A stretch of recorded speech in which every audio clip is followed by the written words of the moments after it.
All sports, all the time. There's heroes and there's legends. Heroes get remembered. Legends never die. This is the Spoken Podcast. Hold your ears, folks. It's showtime. I'm your host, Lance Twidwell. Man, that kid, he can ball, man. He can ball. Touchdown, Kansas City! Patrick freaking Mahomes, baby! Let's talk some sports, because that's what we're here to do.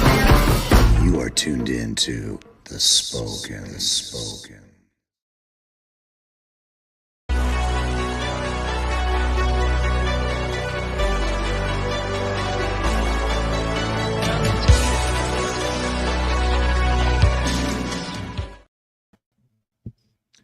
This is the Spoken Podcast. I'm your host, Lance Twidwell, here inside the Starcade Media Studios with my guy, Trevor Twidwell. What's good? Episode 280 is in full swing, full motion. We're so happy to be here with you, you to be here with us, whether you are live streaming, podcasting, or YouTubing. We want to thank you so much for taking the time to be with us in this time, as we have an awesome show for you guys. At least in my opinion, it's a pretty damn awesome show, because we have some stuff to talk about today. As you guys know, the Chiefs have... Even though it's not their final preseason game, it is essentially their final preseason game. I tell you guys all the time that the Chiefs have their offense, their defense, their special teams pretty much and essentially wrapped up already. Training camp is now done. This team knows who they got and who they don't got.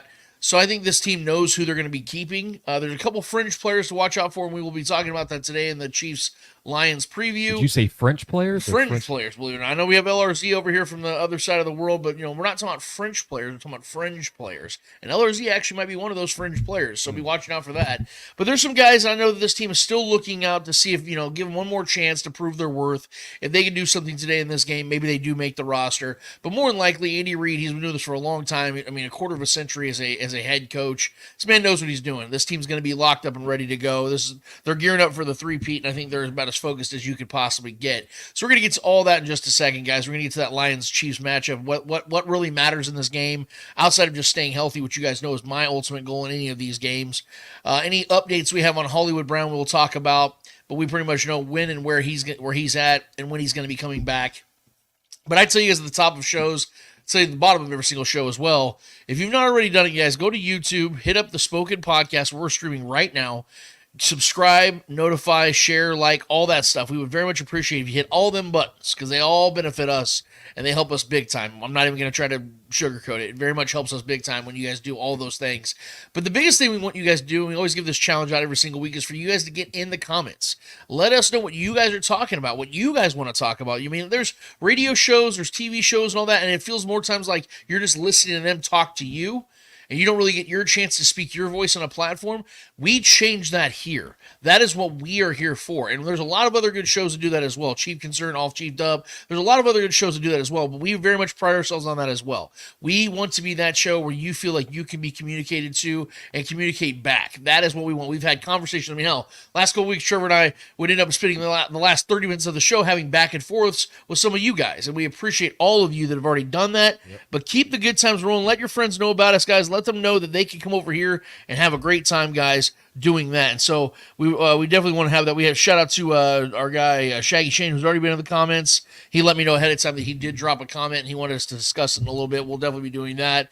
I see our guy Noah John Marshall dropped a question mark. I'm assuming he was wondering why we aren't live. The anticipation. And I appreciate the fact you're already here, Noah John Marshall. I will just tell you, because I know you've been around a while, but I'll just remind you guys, we start the show at 11 o'clock. We get the thing live so everybody gets the notification and you get ready for it. But at 11 o'clock a.m. Central Standard Time is when we go live, just to let you guys know. So don't be alarmed whenever you see 9 o'clock, 9:15, 9:30, or 10 o'clock notification of the Spoken going live on YouTube. We have not gone live yet. Hey, don't hesitate to throw some questions in there. If you know you're not going to be able to watch the show, throw a question in there. We'll get it to. Yeah, get warmed up. Yeah. Get it warmed up, guys. That's what we need. We need it throughout the entire show. That helps create content, and that's what we're here to do, man. Is to talk about things that we all of us want to talk about. And shout out to Ruben the Cruz for jumping in as well.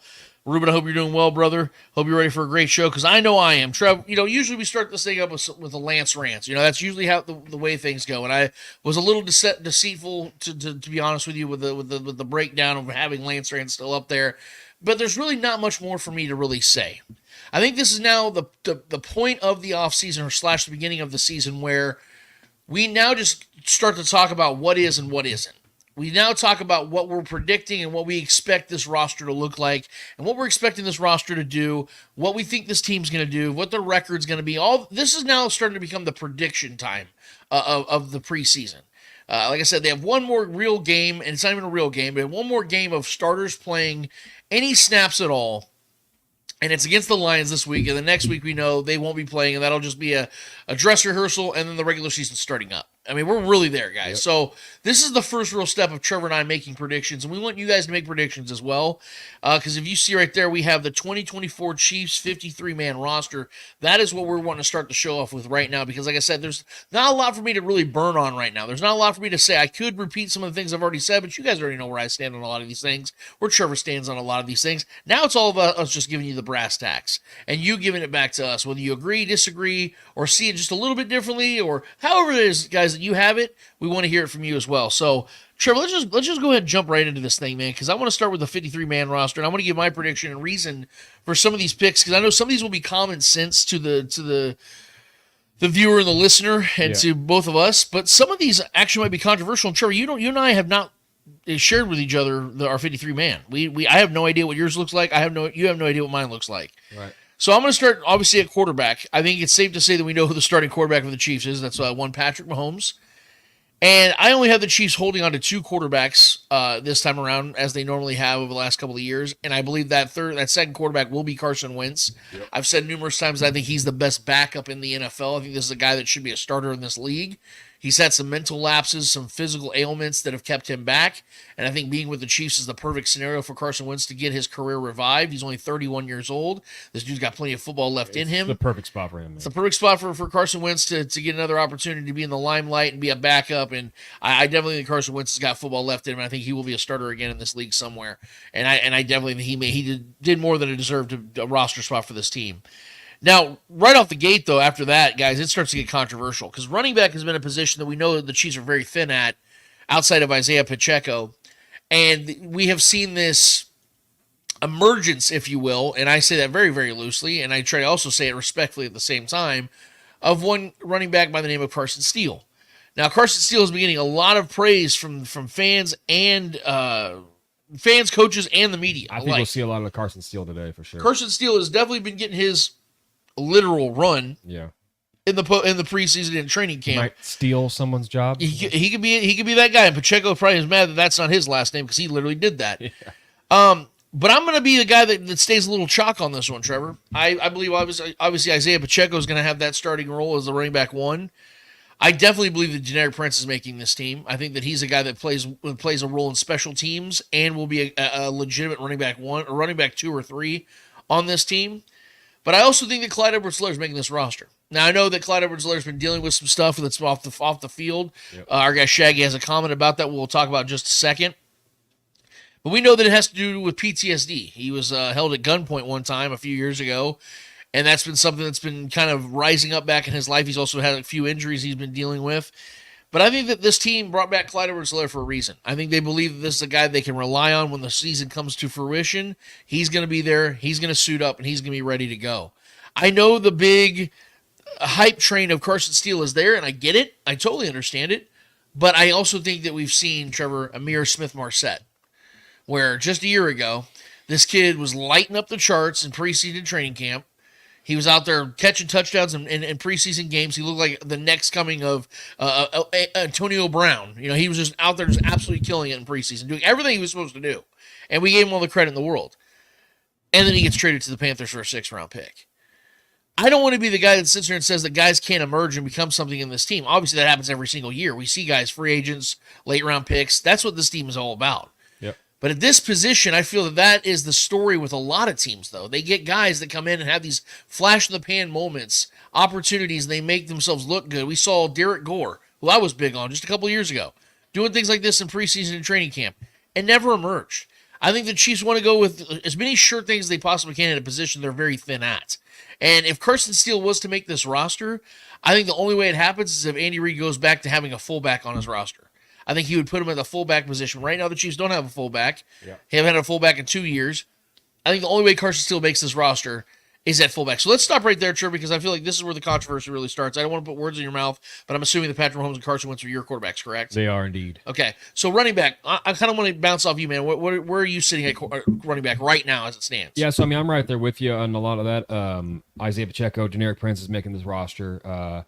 Clyde is one of the ones though that for me is subject to change on this thing, and I know we'll get to Shaggy's comments here in a little while, but I know there's a lot of issues going on, but the season has to progress. The season has to go on, and things have to. I don't know if he could be on an NFI, some kind of NFI list or something like that, but he's currently on my roster right now for sure as that third back. So that's kind of a wait and see approach with that, but I'm just penciling him in because we've stuck by him, through the thick and thin, and even when his performance was really bad, and you add this layer to it, knowing that he's been dealing with this all along is a whole other thing too. So knowing that there's probably been some inside information with him and what he's dealt with, but nonetheless, they've stuck by him, and I think CH makes this roster as of right now. I do have us actually going the fullback position this season. I think I actually really like the idea, and I think Carson Steele is for real, dude. I actually think he is good, and he's not. And the Marset comparisons and Gore, all these guys played at small schools, didn't do too much in their collegiate careers. Carson Steele was a legit running back in college. The dude had a 1,400-yard season. I think like 17 touchdowns in one season. The dude, he is an absolute monster. He played UCLA, not a small school. He played big programs that competed against really good defenses in those programs. I think and running back is one of those things. I mean, look, do we think Isaiah Pacheco is going to be the real deal? He's a two-time champ now. You know what I mean? So like this kid obviously is good, and I think Carson Steele has something that I want on this team. So this is I want that. I was telling you, like, this whole offseason, I wanted to go get Leonard Fournette or one of these, veterans that are kind of a bruiser, for that short yardage stuff that's hard to bring down. Kind of has that Kareem Hunt-esque. And when I saw some of not saying he's Kareem Hunt by any means, but like he has that ability to make that first guy miss a lot, that Carson Steele kid. So I like that a lot. I miss that. I miss the guy that'll run through somebody for some short yardage stuff or throw a nasty block as a fullback, and to help blaze the trail for Pacheco or Generic Prince, whoever's running the ball. So I love kind of going back to that style and having that in our repertoire, especially for Andy Reid, because we know he can do good things with the fullback position. We've seen him do some pretty cool stuff with Sherman when he was here. So, and this kid seems far more talented than Anthony Sherman, for being honest. So I like him, and I think Carson Steele's making this roster, man. All right. Well, and I know a lot of fans probably agree with you on this. I know, like I said, a lot of it's pretty torn, I think.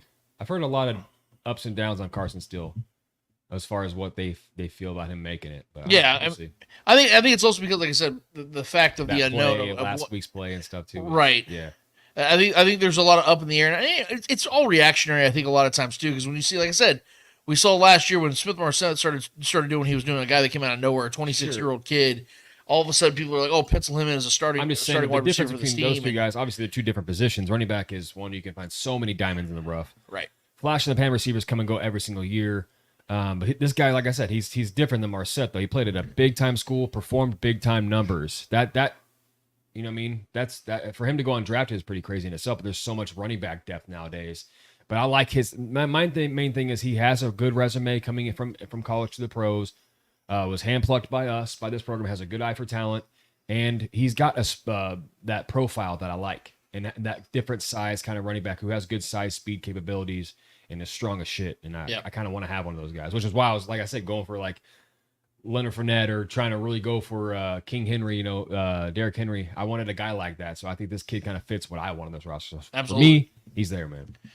And then we got the controversy doesn't slow down at all. It actually speeds up right here. We go right to wide receiver. It's the top of the Mamba right here. I feel that my wide receiver room has been pretty consistent this offseason. Biggest reason why is because the goal, the objective, and it's clearly been shown by the Chiefs, not just my own opinion, is they're trying to move off as far as they can from that 2023 room. That 2023 room was an absolute devastation. It was a complete and abject failure. Yeah. The Chiefs, still won the Super Bowl, but it was despite that room. It was probably the worst wide receiver room in the league. And I think that Brett Veach did a lot in his power, not everything in his power, but a lot in his power to change this room this offseason. Made some pretty good moves, and I think the emergence of Rashee Rice in year 2 is going to be a big part of that. We're hearing rumors now that there's a really good chance that Rashee doesn't see a suspension this year. It looks like that's going to be something we see in the offseason after this upcoming year when we see it. But make no mistake about it, a suspension will be handed down. It's just a matter of when, not if, for Rashee. So it's going to just come down to, like I said, if it ain't this season, it'll be probably the very beginning of next season when we see Rashee suffer that suspension. So I'm penciling Rashee in as a guy that's there week 1 and beyond, and I'm actually very excited to see his emergence on this team. I have a lot of predictions that I actually have for Rashee this year. Oh, yeah. But I have the Chiefs keeping 6 wide receivers. I know a lot of people think they're going to hold on to 7. For me, I don't think there's 7 receivers on this team worthy enough to have a spot on this team. I just don't think so, because a lot of the guys that are on this roster right now were on the roster in 2023. And I just don't think if they emerged enough last season, why would they emerge this season? So from the top of my list, Trevor, it's Rashee Rice. I think he's wide receiver 1 on this team. Hollywood Brown, I know he's injured, but when he's healthy, he will be an effective piece in this offense. Xavier Worthy, we know how much the Chiefs have invested in him. First-round pick, they traded out for him. McCole Hardman's making this team. McCole Hardman is a guy that the Chiefs, the moment they signed him this offseason, I knew that meant Kadarius Toney's days were numbered, because he does the things Kadarius Toney was supposed to do for this team. He does special team stuff. He does all the gimmicky stuff. He knows this offense inside and out. He's been with this team now since 2019. McCole Hardman is a veteran that they do trust and has a lot of abilities that a lot of these wide receivers do not have, has a skill set some of these wide receivers do not have, and I'm very confident McCole Hardman's going to make this roster. And my guy that I've been sticking by all along, Nico Remigio, will make this team. I know that everyone's sitting here focused so much on what happened last week when he didn't play his best game against the Jaguars. Guys, let me put it as bluntly as I possibly can. That performance didn't mean shit. And I mean that in the sincerest way as I possibly can. I promise you that the training camp practices and what they do in those drills means a hell of a lot more to that coaching staff than what Nico Remigio was doing against guys that are going to be paralegals in a couple of weeks. I'm telling you right now that you're looking at a guy this team very much likes, very much believes in. And I've heard from Adam Teicher, one of the most plugged in dudes in Chiefs media. He was asked a question. I think we talked about this last week, Trevor, when they said of Kadarius Toney, of McCole Hardman, and Nico Remigio, who of those 3 would the Chiefs trust more to be a complete player? Nico Remigio. But see, I'm not even looking at it from that perspective. The reason I have him on this team is for one simple reason, Trevor. It's because of the fact that he's the only one of Justin Ross's and these other fringe guys that hasn't gotten a shot. See, we've seen Kadarius Toney, Sky Moore, Justin Ross. They've all gotten their shot. They've all had their opportunities, and they've squandered them. If there was going to be a season, Trevor, if there was going to be a season where Justin Ross was going to have a big year, wouldn't it have been last season? When literally no one outside of Rashee Rice, who took half the season to develop into a legitimate receiver, wouldn't that have been the season where Justin Ross started to take off? And it's not that I don't believe in Justin Ross. Yeah. But my thing is that he's become a off-season, preseason, training camp highlight reel, but he has yet to ever do anything meaningful in a real game. And we can't sit here and say he hasn't been given opportunities. He has. And he also screwed himself by having the off-season crap go down between him and his girlfriend or ex-girlfriend or whatever was going on. Right. Those are things you should be able to control in your personal life. So he's made bad choices off the field. He's dealt with injuries. And although he's insanely talented, if I'm looking at this team and I'm saying, look, I only want the best man to make the spot to start the season off, I'm giving the guy that's worked his ass off, that he's yet to get his shot, I'm giving him that chance. And again, I don't think they need to have 7 roster spots for this wide receiver room.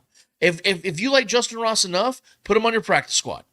And if somebody gets injured and you need him to be called up, he can be called up. And if someone plucks him off your practice squad, then you were wrong. And it was somebody that should have been valued a little bit better because someone else wanted him. But I don't think that's going to happen. I think Justin Ross will be safe on that practice squad. So Rashee Rice, Hollywood Brown, Xavier Worthy, McCole Hardman, Nico Remigio, and then obviously Justin Watson, because we know this team just absolutely loves him. Fans just can't get enough of this dude, because his 2 catches for 23 yards a game. We just can't live without that guy. So Justin Watson's going to make this team as well. Trevor, who are your wide receivers? Yeah, so I've got obviously Hollywood Brown, Rashee Rice, Xavier Worthy. I've got Justin Watson. McCole Hardman makes the roster. This is where it gets different than yours. Because that exact argument for Justin Ross, you can use for Nico Remigio, who was here also last year, and we were suffering and never got called up, never gave us anything, even though he had good spark in the preseason last year as well. Well, he got hurt. Sure. But I mean, and Justin Ross was dealing with off-field stuff. Who knows? I don't know. he played a little bit, but it was barely anything at all. And you would hope either one of those guys could have came in and gave us, because he wasn't hurt the whole year, I don't believe. I mean, he was on the IR. They shut his season down. Okay. Well, I mean, I guess that makes it a little different. But I have Justin Ross making this roster. I think this is his make or break moment. I think, and it's not because of the sideline catch. I think he's been getting in a lot of work, and there's been a lot of good reports. I don't have Nico at this moment making the roster, and it's not because of. I think preseason games do matter in your performance. Preseason games, they do hold weight because it's the closest to live game action that you'll have. Practices are obviously the day in day out practices and scrimmages and things the teams does obviously matters as well. But I think it all matters as a whole coagulated system to solidify your role and to analyze these guys.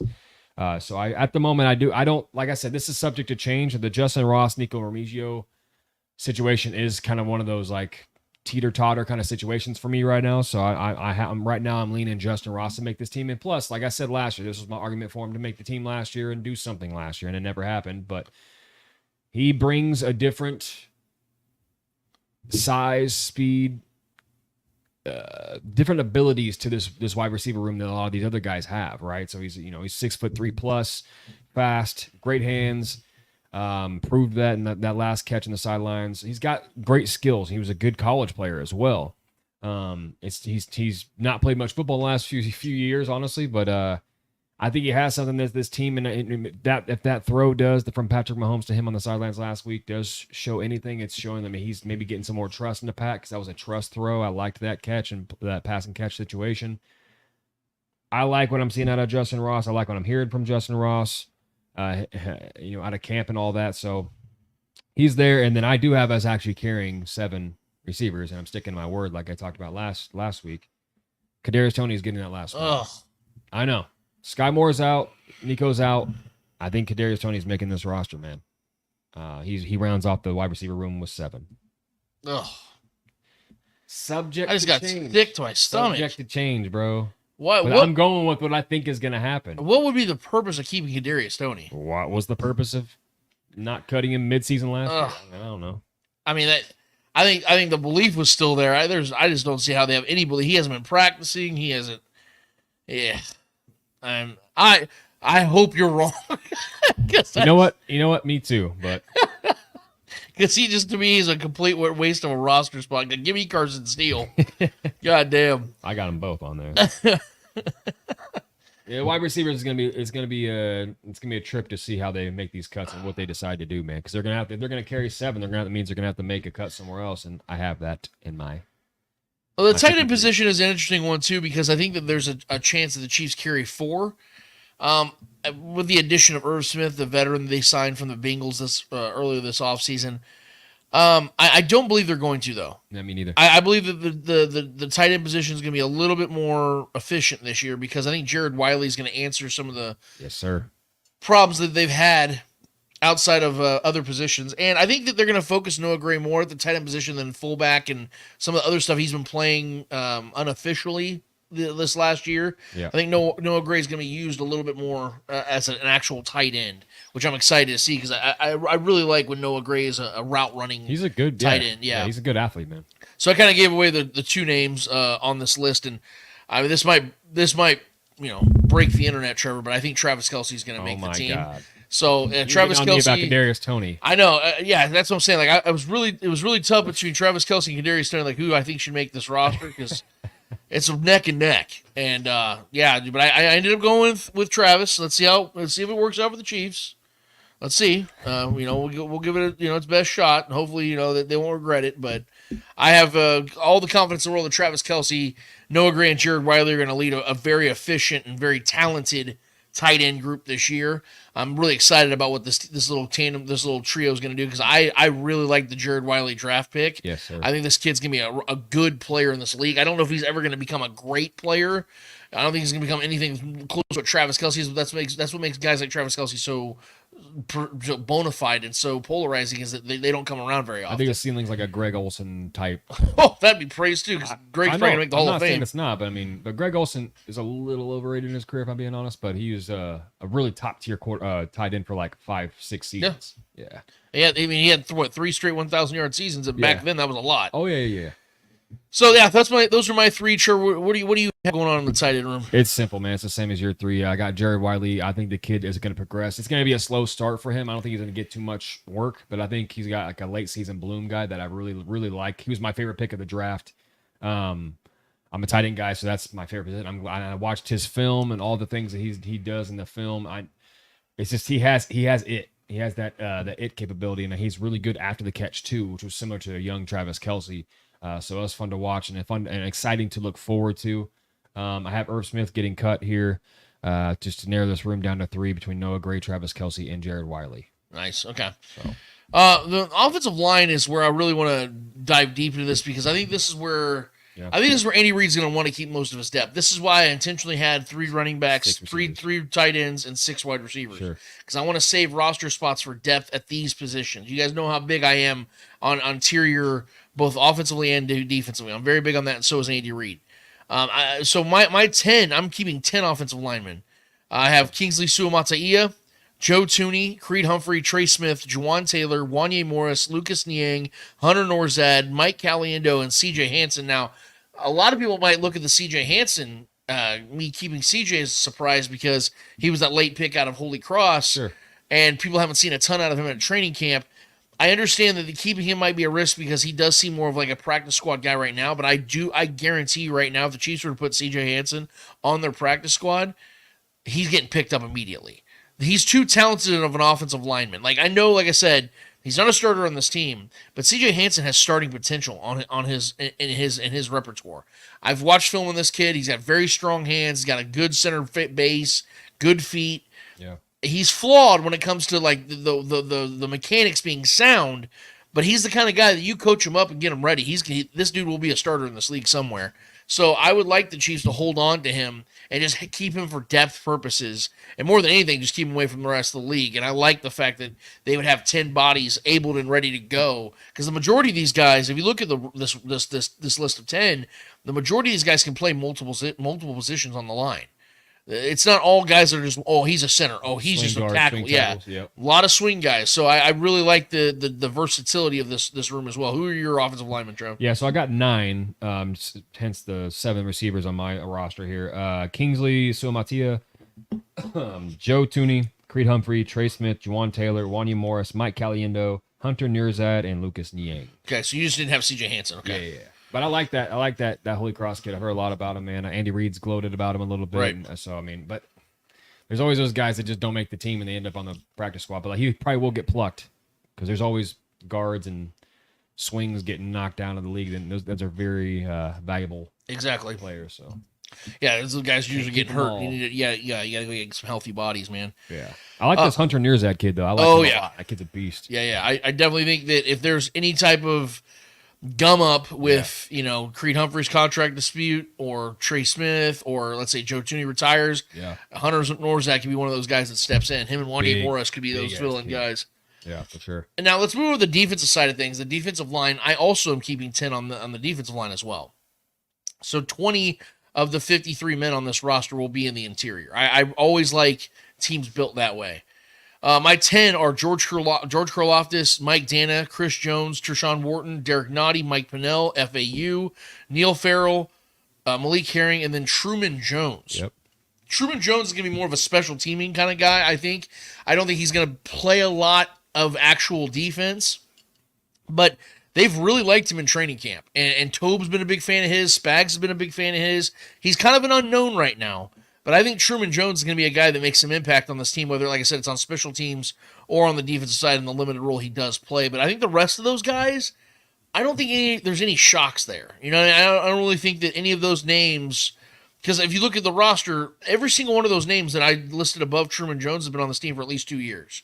So there's a lot of familiarity there. And I think Spags really likes that, having a veteran room Because that's actually what Spags is more familiarized with, is having veterans on his defense. Well, if you look at that defensive line, that is littered with veterans. Yeah. So I really like that. And then you have the potential emergence of FAU. And, oh, by the way, on the PUP list currently is one Charles Omenihu, who will be back at some point this season. So be excited about that one as well. Trevor, who's your defensive line?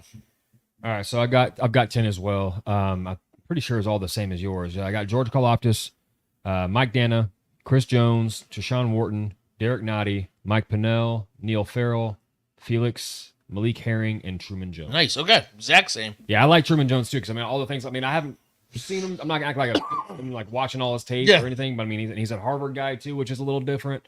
Not a lot of those guys tend to be great football players. Not a lot of studs come out of Harvard and schools like that, right? Ivy League schools. But at the same time, I got to go with what the praise and the rant and raving about this kid has been, and I want the best guys on my team, and he seems to be like one of those guys. Sounds like one of those guys who's going to make the cut. So I like having all the extra depth and some good surprises on this depth of this defensive line, because we really need some. But we got all of our anchors, man. Derek Nottie and Mike Pennell and Mike Dana, guys like that. Those are the guys that are just the great depth, the rotational guys that just make big plays at big moments a lot of times for this team. So having all those guys back this year is awesome. So I'm looking forward to some pleasant surprises, and hopefully Felix becomes an absolute stud. But the Malik Herrings, the consistent Treshaun Wharton, I'm looking forward to like kind of his resurgence as well, kind of having a full healthy season, because that dude, when he's healthy, we know he's a menace. Yep. So I'm looking forward to a lot of these guys thrive more in this next season. The coaching staff, for what it is worth, has been singing the praises of Turk this offseason. I'm excited for it. Yeah, he's really playing his best football right now. So let's hope that is something that he does bring to the equation this football season. And I know you guys heard me speak a lot about this kid that I really liked out of Florida State, Fabian Lovett Jr. He was a kid that I really wanted to see make this team. I don't know if he's there yet, so I'm going to have him probably on the practice squad. There's going to be some of those, man. Yeah, but I really like this kid's skill set. I think he had like a third-round grade. He ended up going undrafted for whatever reason. We talked to our guy Mike Williams over at All Chiefed Up about it. He was a big fan of his as well. In fact, I think he had him as like the third or fourth best defensive tackle in the draft. Damn. So this kid, like I said, he's got talent. So hopefully he can survive staying on the Chiefs practice squad, because I like his potential. Linebacker, this is a position that didn't really get a lot of buzz this offseason, but I think is one of the better rooms in the league still, even with the absence of Willie Gay. Yeah. I really like this room a lot, and there's a name on here that's going to really shock some of you guys, but hear me out. Okay, so I have six linebackers on this team. I have Nick Bolton, Drew Tranquil, Leo Chenal, Cam Jones, Jack Cochran, and then Curtis Jacobs. Now, so you have what, 5? I have 6. 6? Oh, okay. So Cole Christensen is the guy that a lot of people think is going to make this roster.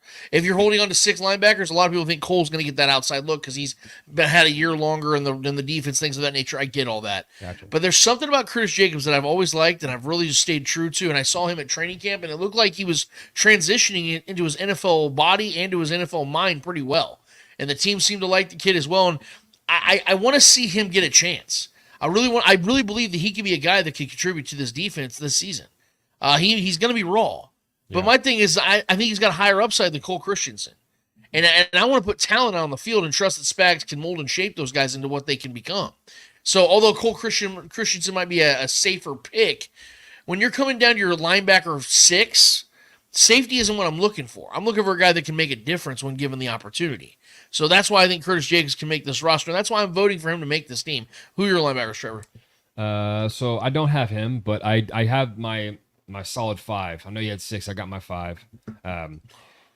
Nick Bolton, Drew Tranquil, Cam Jones, Leo Chenal, who I think is a breakout player this year, and Jack Cochran. Yep. Those are my 5. But yeah, I think this is Leo's year, man. I think this is where Leo Chenal really kind of makes a name for himself, not only just for the Chiefs, but amongst the league. I think this is a breakout year for him for sure, so I'm excited to watch that. Let me get the defensive backs. I know some people separate corners and safeties. I always put them all together because I feel like the way Spags utilizes his backfield, it's very much alternate. You have them all lumped together then? Yes. Okay. I just kind of, but if you want to do corners and then safeties, go ahead. Okay. I have them all together. I have 10 defensive backs making this roster. Okay. Starting with Trent McDuffie, Justin Reed, Shamari Connor, Brian Cook, Jalen Watson, Joshua Williams, Jaden Hicks, Nazeeh Johnson, Nick Jones, Kelvin Joseph. Now, there's a name that's missing off that list that I was told, And Trevor, I think you remember this conversation right as the draft was ending, when I got really pissed off about what the Chiefs did late in the draft. When Brendan Rice was sitting right there, ready to be taken late in the draft, fell further than I expected and a lot of other people expected. Yeah. Wide receiver out of USC. Brendan Rice was sitting right there, and I said, man, the Chiefs could add another physical, big, strong wide receiver to this room just to add depth and competition and see what he can do in this offense. They went and took Kamal Hadden. Yeah. And from everything we've seen and everything we've heard out of training camp, Kamal Hadden has just not caught on. Now, I'm not here to diss on Kamal Hadden. He was a 7th-round pick. The expectation should be low from the get-go. But my point is, with the resources this team has already had, and I feel like I'm echoing all my sentiments all over again, the resources this team has had at defensive back for years now, throwing another dart at it when you had an actual need at wide receiver is something I just don't understand. Now, people say, Lance, you don't go for needs in the 7th round. Why not? If you have a GM as good as Brett Veach, you can answer needs all over the freaking board. Our starting running back was drafted in the 7th round. Hello. You know what I mean? Like, the guy that everyone's still griping about losing this offseason, L'Jarius Sneed, was a 4th-round pick. Right. You know what I mean? Like, we're sitting here talking about the opportunity to make yourself great through the opportunity of playing for a great team. And I think that Brett Veach can get guys that play at a high level. And I was watching a video this morning, Trevor, Joshua Palmer from the Chargers, singing the praises of Brendan Rice, who's going to make the Chargers roster, I might add. Talking about how he's an insanely physical, insanely freakish athlete kid that they really like on this offense already. He's driven. He's got a daddy shadow he's got to break out of. I'm going to have a problem with this for a long time because I do believe Trevor Kamal Hadden's not making this roster. Maybe he makes the practice squad. Maybe that happens. But Kamal Hadden right now does look like he's on the outside looking in. I'm not the only one that's saying that right now. So I had to add that. So again, McDuffie, Reed, Shamari Connor, Cook, Watson, Williams, Hicks, Johnson, Nick Jones, Kelvin Joseph. Those are my 10. Yeah, I mean, I think we're lock and step here. I've got 10 as well, all total. I got Trent McDuffie, Jalen Watson, Joshua Williams, Najee Johnson, Nick Jones, Kelvin Joseph, and then safeties Justin Reed, Brian Cook, Jaden Hicks, and Shamari Connor, another breakout player this year. I like it. And I think this might be the Chiefs' best room overall, bro. On their team. What's ironically, a lot of people are still worried about. I feel like amongst the fans, not necessarily people like the talking heads, like and the people that like actually do this stuff, that are like kind of in the know, but like amongst the fan base, I still like feel like people I talk to at work or people I talk to out and about sports or hear people calling in on shows or whatever. It's still like that's like a massive concern still because I think the L'Jarius Sneed move still worries people a lot. I know us at nauseum on here. We've talked about it's just we're gonna forget about that really quickly. Again, if you look at the safety room just in particular, this might be the best safety room in football, bro. Maybe it's probably the best in the Mahomes era. I mean, think about it. I mean, you have Brian Cook coming into year 2. Yeah. Or no, this would be year 3. This would be year 3 for Brian Cook. You have Shamari Connor, who I think is going to be an absolute stud in this draft. Justin Reed had a career. Justin Reed on a contract year. Yeah. At 28 years Coming old, off his best season last year. And then Jaden Hicks. Yeah, man. Like this kid was one of the highest touted safeties in this draft. I love that pick. Yeah. This room, man, I'm telling you, they're loaded. They have about 4 safeties on this team right now that could probably start for about 28, 30 teams. Yeah. So probably more than that, probably 31 other teams. I love this nucleus that Brett Veach has built. And if we know anything, man, it's all about, the pass rush getting there to make the corners look better. Man, the corners are going to also make the pass look good too, man, because I don't think they're going to miss L'Jarius Sneed at all this year. It might be different in how they defend players, where you don't have, a guy like L'Jarius just locking down one side of the field this year. But I think just the bodies they have, man, the ability, the versatility they have where they can move guys from safety to corner to safety, it's going to be really hard for offensive teams to be game planning for this defense because I think Spag's going to throw a lot of different things. A lot of versatility, man. A lot of youth, a lot of speed, a lot of versatility. I love it. And I'm sure it shocks you guys, but our special teams, I have Harrison Butker, Matt Araiza, and James Winchester. I'm assuming those are your 3 as well, Trevor. Yeah. And then you obviously have your reserve, like I said, your PUP list. You have Charles Menahu, and then your reserve, non-football injury or non-football related. It's B.J. Thompson. B.J. Thompson, baby. So B.J. will be on this team at some point, but just not right now. That is our 53-man roster. I want to say something real quick, though. Go ahead. Well, I'm sure we'll see more of them today, but obviously I pulled back my comment from a few weeks ago talking about I think LRZ was going to make this team somehow. because we didn't talk about him yet, and he still talk of the town amongst the city. So I just wanted to maybe get your thoughts on it. You think he's going to make the practice squad? I'm sure we're going to hold on to him. You think he's a guy that could get poached from our practice squad, or do you think this is a guy that's maybe next year we try our best to hold on to him, and next year he kind of becomes something? Yeah, I think he's going to land on the practice squad, and I don't think he's getting poached because I don't think any other NFL team really sees the relevance in poaching him. I mean, I liked what I saw when they were trying to get him involved. He caught a pass, he had a rush, he was throwing some blocks. I mean, I know it's preseason, but still, like, it was cool seeing him kind of get involved. I think they're just trying to see, like, this is a long game type of thing. And I mean, I just haven't heard much about him making the roster, so I figured he very much to me looks like a guy that's just now like learning the game of football. He's a freak athlete. He is an athlete. He looks bigger than I thought on the field. He's looks pretty damn big out there. Yeah. So I was surprised by that. If he had been playing football for 10 years before this season, I'd feel a lot better about this because he would be more seasoned. He's just so raw, man. And I think that the Chiefs like him. They like the potential of what he could bring to this team at some magnitude, which is why I do believe he will land on the practice squad. But yeah, I don't anticipate that any other team will poach him off the practice squad. Right. And I do believe that he will get another shot next season to become something. And at that point, I'll be a little bit more open-minded to it because at that point he'll have a full year of football under his belt. Yeah. And if he's ever going to become something, I think at that point it would start to show. It would start to bear fruit. And he's still so young, man. Yeah, he's 23 years old. So young. Yeah. He's got a lot to learn, but he's got that man body already, which I like though. But he's out there. He looked like he fit out there, man. Right. He looked big dude. So I was surprised by that, but I did like what I seen from him though. He looks like a team player kind of guy. He kind of looked a little lost at certain moments, but overall, I think the kid has some promise. Maybe in the next year or two. It's the way. Okay, when I built my 53, for me it was very simple of why I went the way I went. Yeah. I wanted this. I wanted the best, most talented guys for the best, best chance for a 3-peat. Yeah, this isn't a season to take a bunch of risks. Right. Yeah. And my thing is like, if you're going to take risks though, take risks on the more talented guys. Calculated risks. Yes. Yeah. Guys that are not only talented but guys that will stay on the field. Yeah. And that's why I took some guys over other dudes. Like I said, Curtis Jacobs. He's not more of a sound NFL player than Cole Christensen, but he's more talented. That's why I kept Kadarius Toney. If you need a good punt return in a Super Bowl. Yeah, he's gonna add depth to our IR. You know what I mean? Man. Like I'm done with the. I know the Chiefs won. It's such a weird situation to be talking about because the Chiefs won the Super Bowl last year, but yet I'm so sick of that team. Like a large portion of that team, I just want to be done with because I know that they can be so much better offensively this year. I think so. We're both in unison that Sky Moore's not making this roster. I don't want Sky Moore on this team. I know we both don't want him on this roster, but there's a part of you that's like he's probably gonna make it somehow, and it's annoying. Yeah, it's gonna be very annoying because if they keep Sky Moore, it's a waste of a roster spot. I don't think there's any way they keep both him and Kadarius. So it's between one of the two of them. I believe is gonna make this roster. I just want to know what is it that Sky Moore brings to this team. Like I would love to hear Andy Reid tell me what it is he brings, for you, man. Because it's like his career is a blank canvas. Outside of scoring in the Super Bowl, I get it, and I used to use that for him too until last year. I was like, Jesus Christ, this guy's just running routes for fun out here.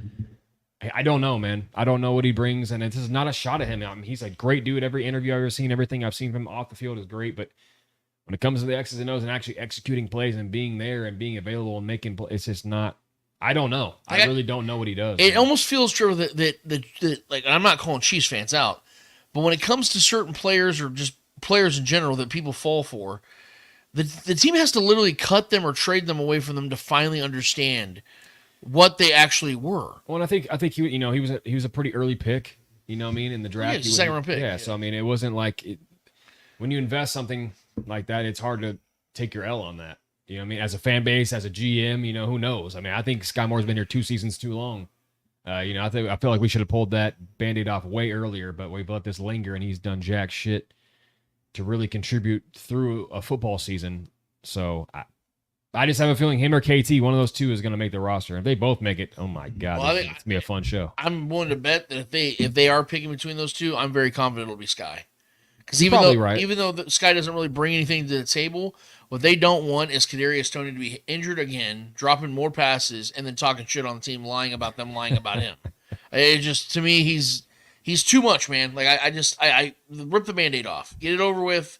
Let's be done with this. Let's move on. Move on with guys that are fresh blood, that are motivated. Like there's not a single receiver on this team right now that I wouldn't take over Kadarius Toney right now. Yeah. Not that he isn't more talented than a lot of these guys, because God is he. He's very talented. But the excuses are done, man. I'm done with his injuries. I'm done with his saying that AI took over his stories on Instagram. The lying and just him not performing are just two horrific combinations to have, man. Yeah, I wanted to highlight a comment real quick though. This came in from our guy MQ10, maybe Mac10. I don't know if that's what you're going for, Mac10 there on YouTube. Even with Snead gone, the defense is still top 5. Don't be shocked if this team is number 1. Hope Snead does well, but the Pats did this for years in their dynasty. Plug in new guys to the culture. Well, and here's the biggest reason why. MK10's right, Mac10's right. Because it's about the system. Mm-hmm. Like, I know that L'Jarius Sneed was awesome within this system. But this is Spags building a defense around Chris Jones. That is what we're seeing. You saw the culture change when Tyrann Mathieu and Spags came here in 2019. You saw that change. Yeah. But what kept it was Spags and Chris Jones' relationship. Because Tyrann Mathieu left, but the culture stayed. It was obtained. It was retained. It was kept in place because it was taught. He changed the whole energy of the city, defensively, and how he looked at this defense. Tyrann Mathieu is arguably a Mount Rushmore guy in the Mahomes era, man. And so you're looking at a defense now that is as talented as any Chiefs defense before it. Literally. I mean, in history of this franchise, this defense is just as talented as any defense they've ever had. Yeah, that's why I wanted to highlight that comment. It's like, how do you feel about this defense going to the year? I definitely have a good top 5 vibe on this defense because I think we got good depth. Brought like a lot of like dogs, like Mike Pinnell, guys like that. I think are going to have a fun season. Watching him and Mike Dana get after quarterbacks, those guys just make plays, man. Big moments. And you're looking at guys like I said about Justin Reed, Nick Bolton. What Felix could become. Well, Nick Bolton and Justin Reed are playing for their next contract. Right. Which means that they're going to play their absolute best. Well, and Felix is playing for some kind of right. He's actually getting out there. George Karlaftis and Trent McDuffie are like, hey man, we're eligible for contract extensions after the season. Like, let's go out there and make our best impression. A lot of prove-its. A lot of prove-its, man. You know what I mean? Like Chris Jones just got paid. Is he going to lay down and just become a fat, rich player, or is he going to prove that once again? No, I'm still the best at what I do. Aaron Donald left. I'm now him. I'm that guy. Yeah. So there's a lot, and then Charles Omenihu, he's going to want another contract when he comes back. The fire, come in after week 7, fresh legs. I cannot wait for that. Yeah, man. Dude. So there's, like I said, Spags got a hell of an opportunity here to replicate what he did last season, and like they said, even get better, because I think that there's some guys on this defense like Chamari Connor, Nick Jones, Najee Johnson, Leo Chenal, that Brian Cook, that I think can really emerge and take that next step. And if they all take that next step simultaneously, this defense will be better than they were last. There's not a better system for these guys to do such. Yep. You know what I mean? Like this is the system. This is the year for them to really do that. I mean, we're going to need these guys to really, at least a couple of them, to really do that. Right. And Trent McDuffie is a really big one to watch too. I mean, he's a lot more responsibility on him this year. He's the guy now. He doesn't have that savvy, gritty veteran L'Jarius Sneed alongside him. He's the veteran now in this defense, which is a fun dynamic to watch, and I'm excited. I think this defense is going to be stout, bro. I think it's going to be one of the funner defenses, and we just got to get better at forcing turnovers. We weren't very good at that last year, even though our defense was incredible at holding scores low, amongst the best of the league. But if we start having more fun and creating some turnovers and getting some picks, that would make this defense that much more dynamic. So. They've got to start turning the ball over. Got to more. get better. Yeah, the fact that we won last year, 27th, I think last year in takeaways, and the ratio was crazy, bro. We turned the ball over so much offensively, and we did not get much defensive turnovers at all. So, and we still won the Super Bowl, which is wild. So, if this defense is any better in any way like that, and we start getting picks and forcing fumbles, it's gonna be a fun year, bro. So I got Gilbert Johnson throwing some love our way, saying, love the content, guys. Keep it up. You're becoming a must-watch. If they stay healthy, starters are looking prime for the three-peat. First of all, Gilbert, thank you so much for the kind words, brother. We do appreciate the fact you're hanging with us and that you view us as a must-watch. We very much appreciate it, man. We work hard to give you guys a fun show and give you guys a good time. That's what we're here for. We can't do it without you guys, and I mean that when I say that. Yeah, and I definitely do agree. They got to stay healthy. A lot of winning, a lot of what comes with winning is being lucky. You got to be able to be healthy. And the Chiefs have had a lot of luck in that area. They've overcome some injuries, sure. And we've seen that what happens when you run out of luck. It's called the 2020 Super Bowl when they got their asses absolutely beat to a pulp by the Buccaneers. When your offensive line's completely depleted, you're not winning that game. Well, and a lot of good luck tends to have to do a lot to do with good preparation. Absolutely. Right. So preparation, and I don't think there's a better prepared team in the NFL than the Chiefs. I think we cover all grounds. I think we do great things. We need more. We finally have a good receiver room this year, but I mean, overall, I think this team, especially with Andy Reid coaching and Spagus coaching combined, and our whole crew, I think preparation-wise, I think this team is ready to go. And plus, we're the most experienced team. I mean, going to the playoffs, nobody wants to see us, man. We've been doing this now. This run has been insane. So, yeah, I mean, I think a lot of good luck tends to be for those who are more prepared. So, 100% agree. Yeah. I want to briefly discuss this game against the Lions because, as I told you guys, you know how I am with preseason. I feel like I wish I could be like Adam Sandler and Click, where I had that remote. I could just fast forward this time because I get so nervous. And last week was a testament to this because I was saying right before the game, just get in and get out healthy, Chiefs. And what do you know, man? First drive, Hollywood Brown goes down with that clavicle injury. The same damn injury that Tyreek Hill went down with in Jacksonville 4 or 5 years previous. Now it looks like Hollywood Brown's going to be missing around 4 to 6 weeks. I'm willing to bet that he is for sure not going to play week 1 against the Ravens. I think that's a foregone conclusion. I think that they're going to probably look at the 5-week mark of when he can get back, and that will be against the Bengals. I know that Hollywood's going to want to play against his former team, the team that drafted him back in, 2020 or 2019 with the Ravens. Yep. That sucks. I was really looking forward to that. I know he wants to play against the Ravens team, and I know he's going to do everything in his power. I don't think he's going to be physically ready for that. And that type of injury is also a concerning one because it can be re-aggravated, especially if you rush it. Hollywood being a guy that's not very big, I would rather them wait a week or two. Even if he has to miss the Bengals game, I'd be willing to live with that. Yeah. Because he's the kind of guy you want to have in the postseason. You don't want him to re-aggravate that and then he misses an additional couple months. We know that this game's a violent game, and we want to see the guys stay as healthy as they possibly can. And the Chiefs are no strangers to losing veteran players before the season even starts. This just happened last year with Chris Jones on his contract dispute, Travis Kelce with his knee. Yep. This team still should have won that game against the Lions. So I think they're going to come in this banner night against a team they beat in the AFC Championship in Baltimore, still feeling really good about themselves. But coming into this Lions game, though, Trevor, my approach hasn't changed. The only thing I want to see, though, man, is the guys that I named that I think make this roster that I think on the outside looking in are fringe players. Yeah.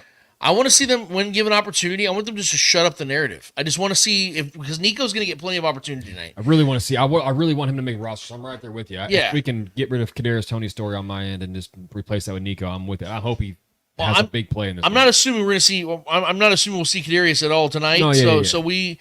Like I said, Nico's going to get plenty of opportunity tonight. I want to see him make the most of it so he can just, like I said, destroy the narrative that what last week was anything close to who he is. Sure. I don't believe that to be a fact at all. And I think that Nico can go out there and make some moves. I want to see Curtis Jacobs, when given opportunity, to blow up the inside of the offensive line whenever the guys try to run up the middle. I want to see him stop a guy in his tracks, make a notable play here or there, and justify why the Chiefs keep him on a 53-man roster. These are the kind of things I want to see, man. I think it's simple. I think it's plain. I think it's in plain English. This is a game where I want to see the Chiefs just come out there and get healthy. I know that Andy Reid said something about Patrick and the starters could play up to 2+ quarters.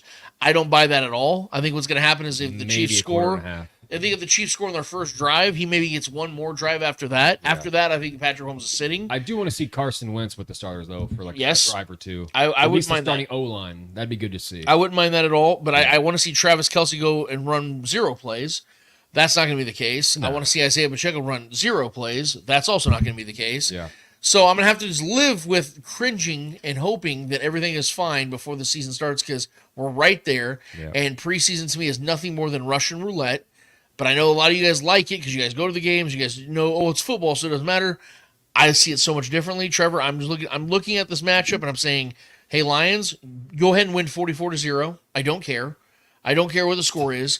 Please just put everybody in bubble wrap and let's get that 1 week closer to the real stuff, and we will be as healthy as we possibly can, and we can talk about real games in a matter of weeks.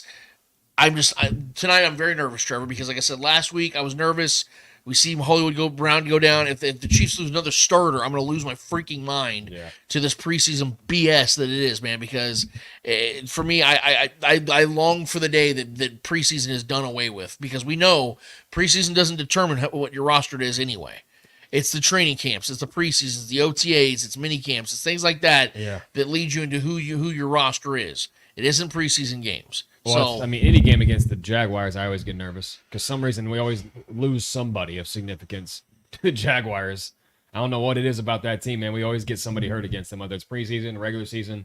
They're head hunting, one or the other.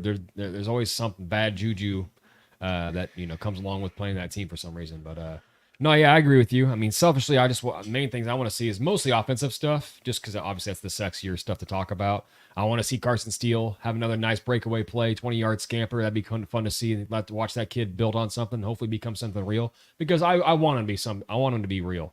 I want to have that banger. That's the kind of guy I like to root for, and so I bring a different dynamic to this this running game. Right. I think we need a guy like that, a goal line guy that says, "Fuck you, stack the box. I'm running through you." I like having guys like that. We haven't had a guy like that in a while, since probably Kareem Hunt, prime Kareem Hunt years.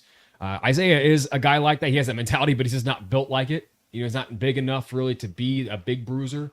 But Carson is a beast, man, and I like having guys like that. Even if it's a fullback position, running out there with Isaiah as a tandem, that'd be fun. Some power O stuff. So I hope I see some plays from him. Jared Wiley, I want to see some plays from him as well. I think we'll see a good amount, a healthy amount of him. Maybe run with the ones a little bit. I would like to see that with him and Pat getting some work in. We don't need to see Travis Kelce at all. That's why I'm saying I want to see some Jared Wiley. I really want to see what that kid is made of. Maybe even after the catch, give him a bubble screen or something, see what he can do. Because his tape always showed that he had some good wiggle to him. I want to see what he can do.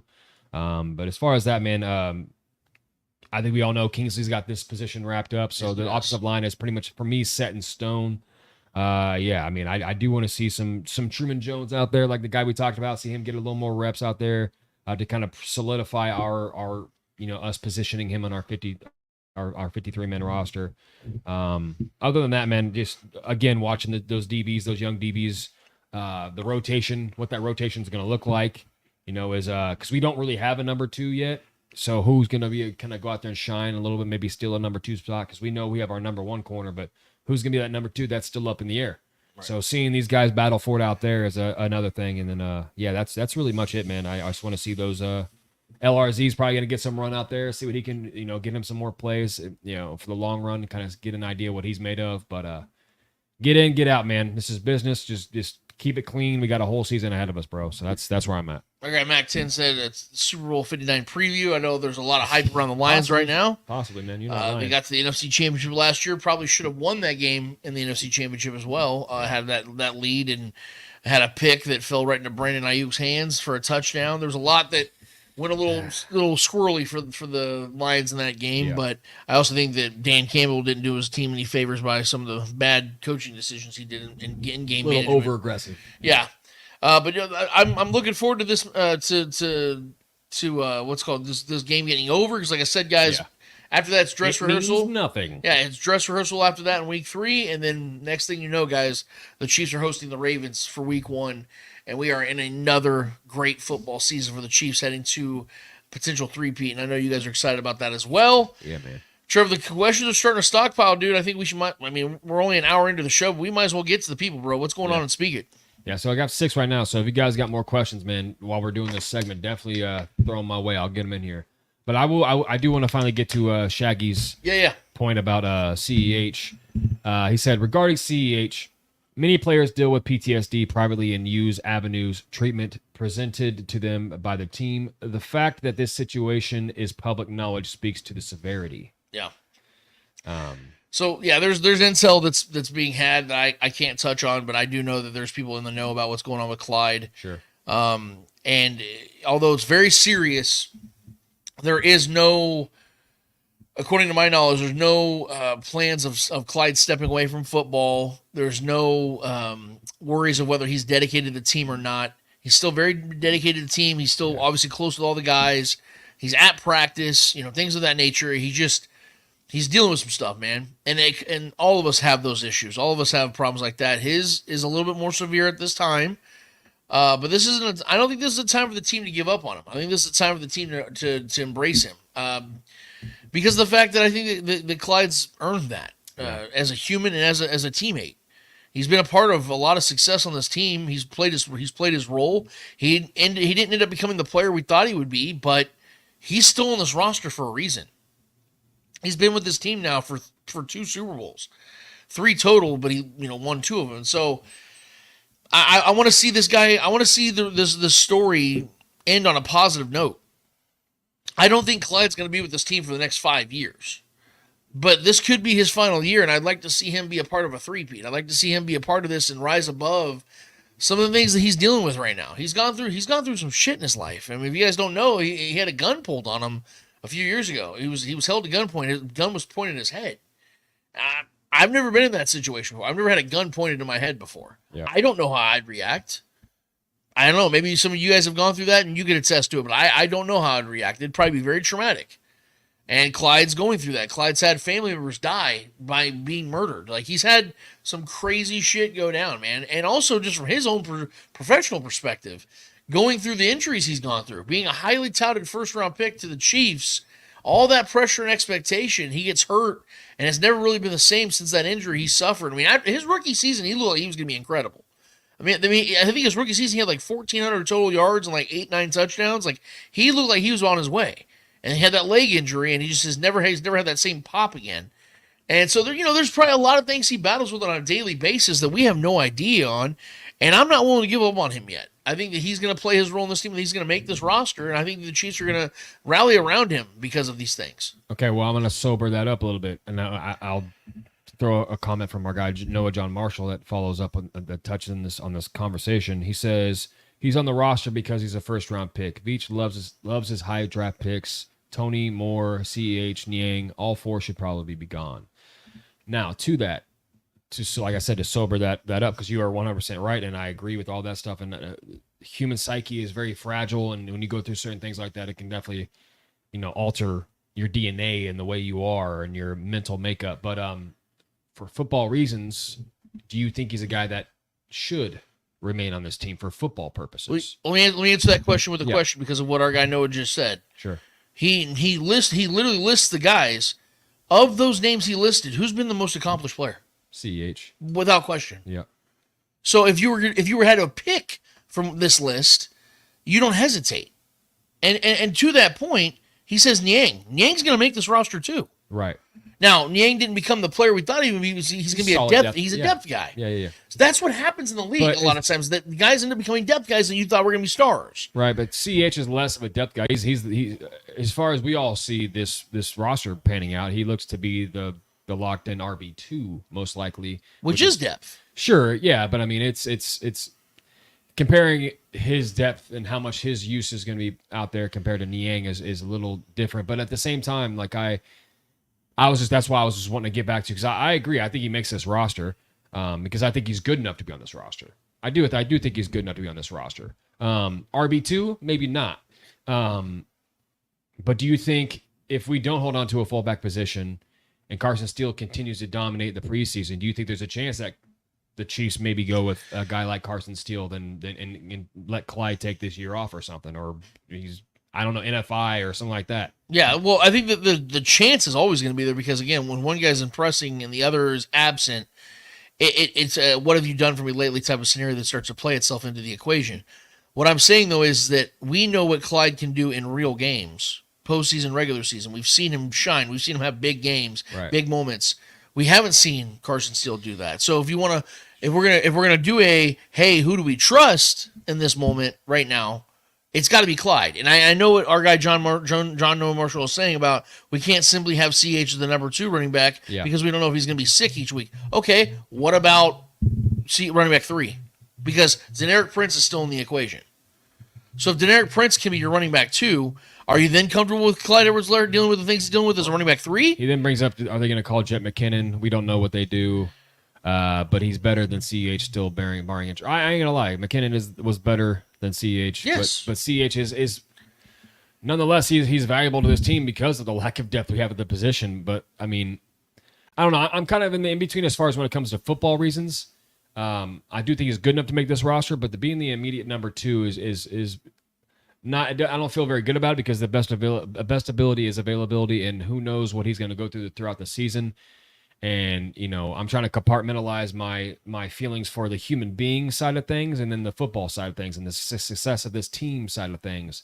I want the best man for the job, right? And if he's not going to be available, or if he's going to have these issues, this is a business at the end of the day. We're going for history here, and I'm not saying that he's like the linchpin of us winning a completing the three-peat here, but I think this year, like we talked about, not taking risks. Right. This isn't a year to do that. So sticking by a guy, with his impact on the team is very subtle, right? He's never been a high impact guy. He's never been a big splash play guy. He has like a few in his career here. But I don't know, man. This is a tough one because I see both sides of it. I agree with both sides of it. There's yin to the yang here. There's truth on both sides. So yeah, this is a touchy situation, man, because you care for the human being, And Andy Reid tends to stick by his guys. So that's one of the main reasons why I think he makes this roster. But I do think he's good enough talent-wise to be on this team, but I just don't think he's the best option for number 2 at this point. That's fair. That's where I'm at. That's fair. I think he makes the roster, but I think Deneric Prince, or if Carson, if Steele becomes something, who knows, man? But this is a touchy subject, man, because we're talking mental health here, and it's a big deal. A guy who's been a part of this run this whole time, it's just, it's touchy, man, because mental health is a tough thing to go through. It just, to me, it wouldn't make a lot of left in the sense. dark on a lot of it. It wouldn't make a lot of sense if the Chiefs were to decide, let's say they go with your theory of, well, let's stick with Kadarius Toney because he's talented, even though he has yet to ever put together a healthy season. Let's stick with him though because he's talented, and let's stick by his side through his injuries. But then Clyde, who's done far more for this team in his career, they wouldn't stick by him because of his mental illnesses right now. You know what I mean? Like to me, that just wouldn't add up, is what I'm saying, because they're both absent for a certain particular problem their body or their mind is dealing with. Yeah. But one guy has actually been a guy that's helped this team more times than not. Maybe didn't become the player we thought he'd be, but neither did Kadarius Toney. And Kadarius Toney hasn't done shit for this team. Yeah, because like we talked about on the show before, like if we drafted Clyde in like the 5th round, no one would be saying anything. Exactly. No one would really care that much. So I mean, I get it, but our guy Anthony Manzano on YouTube wanted us to address his comment here on this. He said, The spoken sports fans in general need to stop putting these athletes on a high pedestal, thinking they're superhuman and not dealing with the same issues we have just because they have money. Honestly, money, if anything, heightens those issues. Yeah. Brother. That's more pressure. Success is far harder to sustain than failure. Yes. Right? So a lot of us average Joes, not saying we're failures by any means. I love all my people out here, but we all have success and failures in our own ways. But these guys, when they reach the pinnacle of sports, of athleticism, and they've accumulated a certain amount of money, it's that much more difficult, man. Big money, big problems. It's cliche as it is, but it's true. So I agree with you, Anthony. I think that's a good point. We all need to have a nuanced take on these things. That's why I'm trying to balance both the human aspect of things and the football side, because I think CH will contribute and has contributed to the success of this team.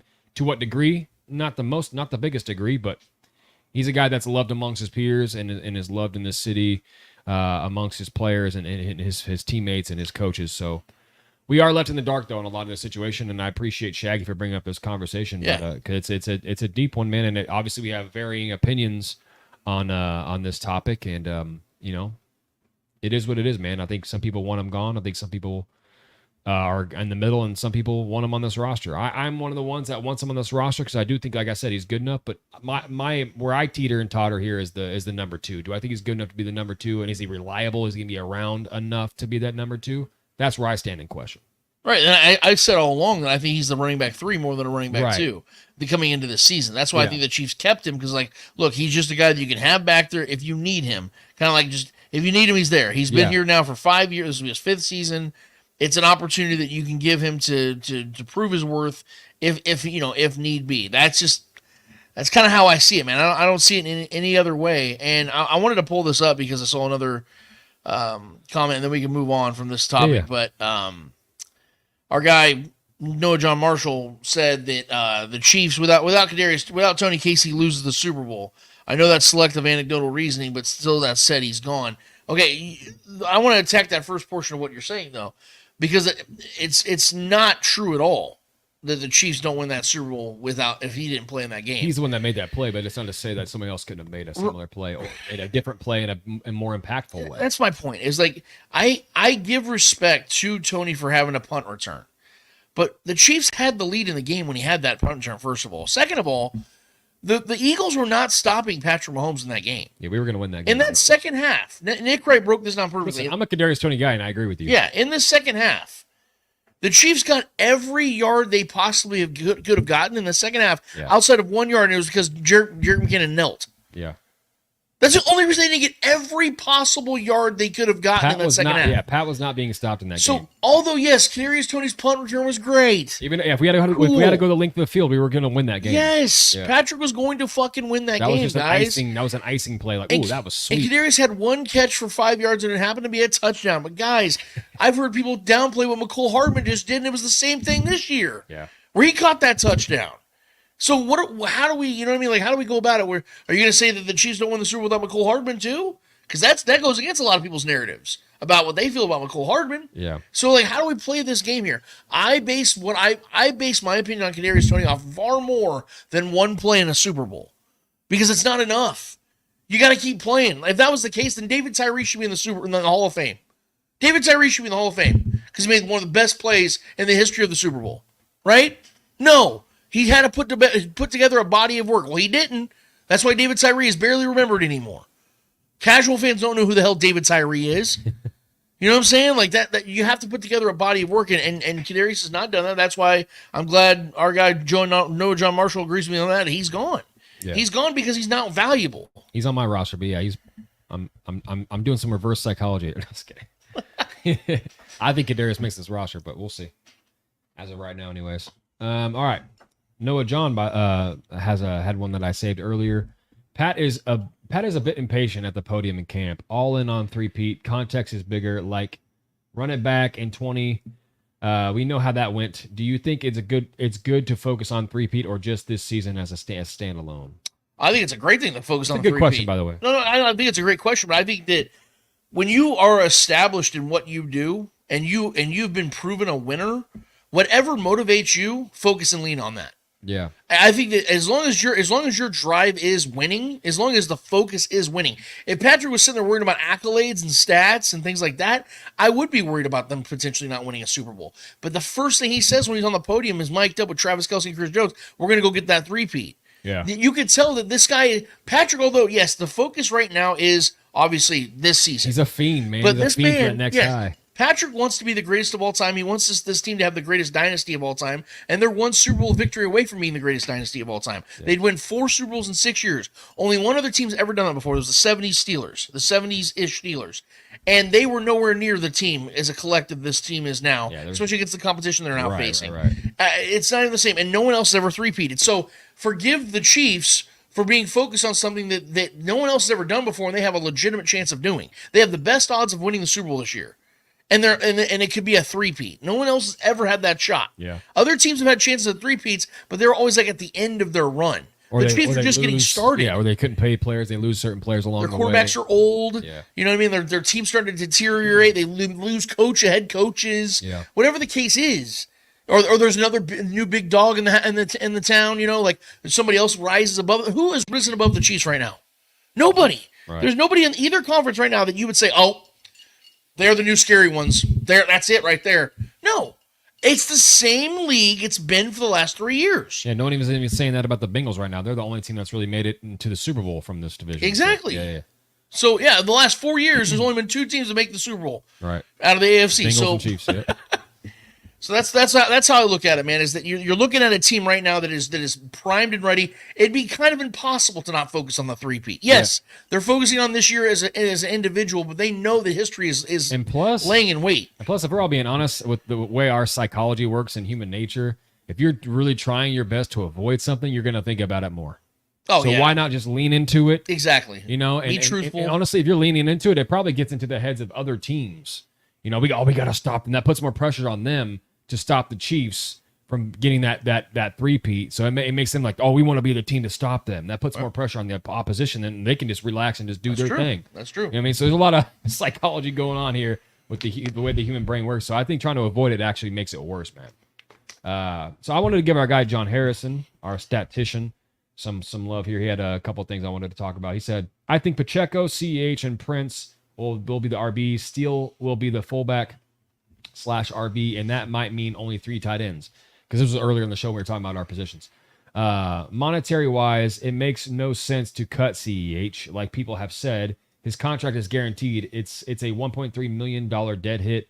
Only saves $340,000. It would make more sense to waive Prince or Steele and resign them to practice squad. But I think all 4 make the 53-man roster. Okay, I don't mind that. I still don't think that Carson Steele's making the roster. I think he'll start off as practice squad, but that's just me staying where I'm at right now. To that point, yeah. What if he scores like 2 touchdowns a day and has like 80 yards rushing? It doesn't matter. It doesn't look. It's the same. Like 20 tackles, bro. It's the same thing we were talking about last year. I know you say it's different positions, but it's the same type of hype that Smith-Marset was getting last year. It is contextually. Well, it's not contextually because he comes from a better program and had far more success at his position in college and in a bigger school than Marset did. Marset I get it. From a small school, his numbers were so. He shined. And Pacheco came from Rutgers, and guys come from small schools all the time and become. Look at Legarius Sneed. Like, contextually, that works because Pacheco's a running back, and running backs can have more of a role when they're athletically gifted, like a guy like Pacheco, like a Steele. I think that, and obviously Steele even more so than Pacheco. But Pacheco had a lot to prove. Steele's already proven it. Steele played, at UCLA, and had some baller years in college. So I think there's something to this Steele kid. I try to temper my expectations to certain guys too, just like I was with Justin Ross, and that hasn't really worked out yet either. But I don't know, man. I have a different. I think Steele makes the roster. We'll see. We'll revisit this. Yes. We will revisit this. Because again, if we're going to compare, if we're talking about college careers, who had a better college career, CEH or Carson Steele? I know. Yeah, you could talk about the guys that had good college careers and then did do shit. Right. I get it. Yeah. There's always both sides to that coin there. Right. Next one from our guy John Harrison though. Trade Tony to save cap space, $2.5 million. They can roll it into next year for future contracts, even if it's swapping picks, a 7th for a 6th. Get what you can for Tony at this point, man. I agree with you, but I at this moment I have him on the roster because I just think that's how they see him. Dude, they can go get a 2034 conditional 7th, and I would take it. We've had at this fucking point, dude. Yes, if you can get a single draft pick out of this dude, yeah, take it. I don't care where it's at or what. Just get him off this roster. All right, Lonnie Pyramid. Do we know who was the solidified number 2 cornerback? It's probably gonna be Joshua Williams, probably in my mind. It's difficult though because of the fact that I think that a lot of times when we talk about cornerbacks, people are automatically assuming like, okay, CB1's on the outside, CB2's on the outside. Trey McDuffie is CB1 on this team. Yeah, it could be. And he's a slot corner. It could be Jamari Conner, like playing more of like that hybrid role. And what's funny is that Jamari Conner's lined up as a safety right now. Right. Just like when Legarius Sneed came in the league, he was a safety. Right. Then ended up becoming a lockdown corner. So it's really hard for me to say if you're asking me who the second best corner is on this team right now, I would probably say Jalen Watson. Jalen Watson or Joshua Williams, one of the two. It really alternates. Or it could be a rotation of the two of them all year. But I know Trey McDuffie's the solidified CB1, even though, like I say, he plays a lot in the slot. CB2 is the guy I trust the most outside of Trent McDuffie on this team right now, and I would say probably Jalen Watson. Yeah. It's one of those. It's him and Joshua Williams, one of the two guys. Which I'm fine with either one of those. I think those guys are pretty much at this point savvy veterans, very successful, more successful than most people at their age in their careers. So I'm good with either one of those guys. But at the end of the day, obviously McDuffie's a superior talent outside of the system, but I think this all comes down to the system and what Spags does and his Spags' knowledge of his guys and putting his guys in the right place at the right time, regardless of the name on the back of the jersey. Sure. He just knows how to do these things. He's done it his whole career as a defensive coordinator. So I trust Spags to make the right decision. I don't really care what the name is outside of there. So it is what it is. Micah Hayes, what's up, guys? Do you think these NFC South games will be harder than people are predicting? Are they predicting to be easy? Because there's a lot of NFC. Well, right now the Chiefs have the fifth, or it was the fifth or the eighth. The Falcons could be really good this Fifth year. or the eighth easiest strength of schedule this year. Sure. And it is a lot because of the NFC South, and quite frankly, the Chiefs division sucks this year too. I look. Yeah. I think there's two good teams in the NFC South, and then two bad teams in the NFC South. And I say bad, and I say it kind of loosely because I think the Panthers are probably the only real bad team. Sure. I think the Saints are the team that are like on that cliff, and they're waiting for a few more rocks to fall off, and then they're just going to slide completely down. And Dennis Allen's going to get fired in like week 9. I really think that team's on a collision course for devastation. Who knows? They're old, they're expensive, and they have a terrible head coach. They're definitely old defensively. Yes, Yeah. And again, they have a terrible head coach. Quarterback that crumbles under pressure. Yeah. That, to me, that is just the recipe for disaster. I do like the Falcons. I love the all-in moves they're making. They should be really good. They are what the Cowboys pretend to be. They should be all in. They're going out there and getting Isaiah Simmons, going out there and getting Matthew Judon. I like those picks for a team that has a veteran quarterback on a 3-year deal. For sure. I really do like what the Falcons have done this offseason. Raheem offense. Morris, I think, is going to be a hell of a head coach the second time around. Yeah. I like the Bucks. I don't love the Bucks. I think the Bucks were a team last year that caught some momentum late in the year and found some confidence. Yeah. I don't know if they're a team that's going to replicate that, though, because I do believe they're a year older. They've lost some key players in the offseason. For me, I think they're going to be a very middle-tier type of team, kind of a meh team. I think if that defense does what they did last year, the defense was really good last year. Like, low-key, that a lot of people don't realize how good that defense is. Did they lose what? They lost Levante David, didn't they? Yeah, it was like them and the Bears were like the two best run defense in the league. So if they can, but they've lost some guys defensively. I'm a Baker fan, so I'm always rooting for Baker. Obviously, I love Mike Evans. I love guys like that. I know as a Chiefs fan, it's tough to root for the Bucks, but I like a lot of the guys in that team.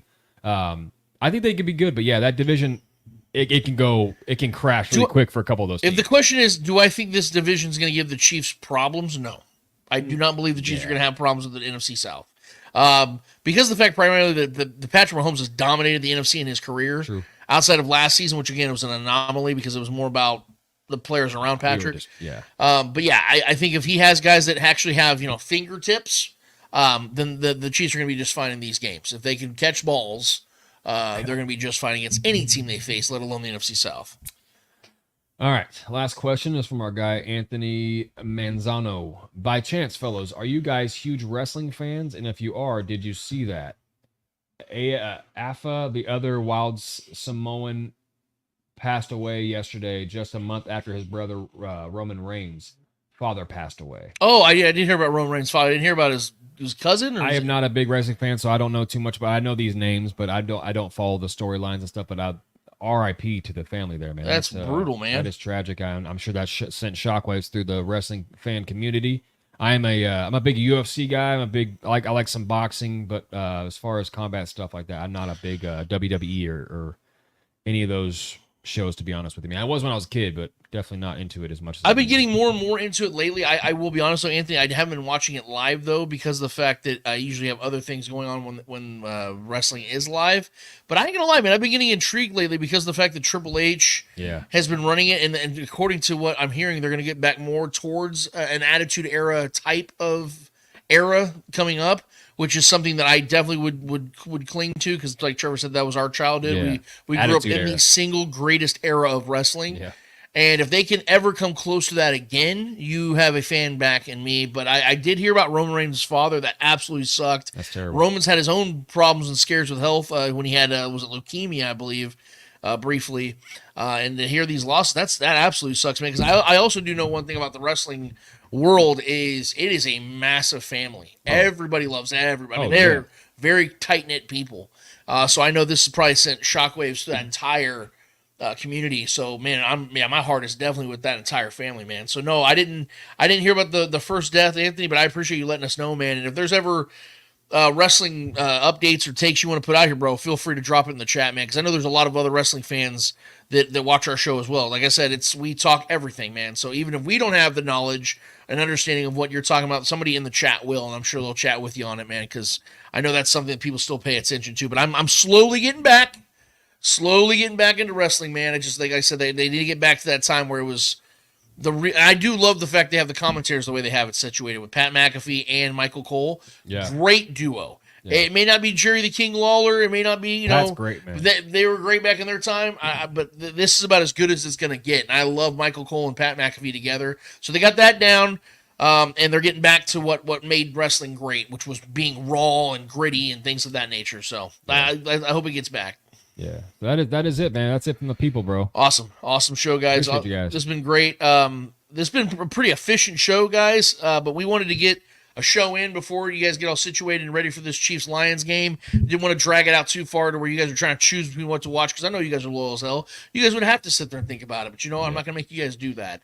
I'm going to let you guys get situated, get your nachos ready, get your families ready, get your whatever Get your ready. bean dip. Get your bean dip. Get all your shit together. And I don't know why we're talking like that, but whatever. So we're just going with it. But we got one more order of business to get to, and you guys are set for each. Or what is it called? Hold this L. Each and every episode, we finish off every single episode with a series of L's in the world of sports. Whether those L's are friendly or not so friendly L's in the world of sports. We promise you, who's ever holding the L in the world of sports deserve that L and deserve those L's in the world of sports. Trevor Tourwell, who's holding the L for you this week? All right, so we did not get a chance to really touch on this in this show, and I want to do that and take care of this opportunity now. Shout out to the USA men's basketball and women's basketball. Boom. Both beat France Gold in their house for the gold. I believe it's like 8 straight for the women. I think this is 5 straight for the men. Incredible feats. I mean, this is what we do. Nobody's better in basketball in the world than the U.S. Led by the big trio, LeBron James, KD, and Steph. I mean, my God, Steph. If you guys watched that game, that gold game, it was electric performance from Steph, man. Just vintage Steph falling away, rainbow game blouses. Like it was so fun to watch. And then watching him and LeBron pair up and KD, that was something special because not seeing those guys play together, it's just fun, man. You're watching the best of something. And that's always a fun watch. And so just shout out to those guys. Shout out to LeBron for a hell of a, damn near 40 years old out here doing his thing. MVP of the tournament. Couldn't have wished better things for him as an athlete and a competitor, man. So that guy just continued to create new avenues and set new highs for things for guys at his age that just never would have thought were possible. So shout out to the boys for doing that. But there is a dark side to this. A wet blanket, if you will, not a dark side, but a wet blanket. And that wet blanket goes by the name of Jason Tatum. Listen, homegrown kid from Missouri. I support him. I've always liked the kid for the most part until he kind of got to the pros and really kind of started to think he's this alpha, and he just never has been. And I know he's very talented, very, very talented. A budding superstar possibly in this league still, and he still has a complex about him that he just feels like he's getting slighted somehow. Maybe it's because he's not the best player on his team. I don't know.